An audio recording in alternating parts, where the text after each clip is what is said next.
aspirant del camí sufí és una vida que ha de tendir a la senzillesa. I això no vol dir que ha de tendir a la pobresa, ni tan sols a l'austeritat, però busca una vida senzilla, no?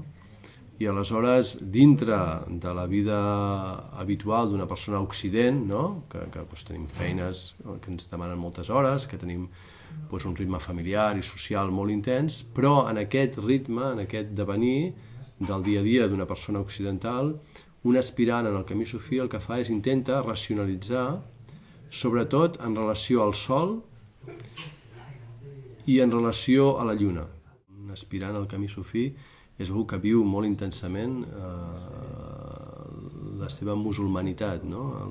L'islam el viu des d'una vessant molt compromesa espiritualment parlant, no? És una persona que s'ha determinat a entendre el missatge del profeta Muhammad des de la clau espiritual, no? Com un missatge per conèixer a un mateix i conèixer la divinitat, no?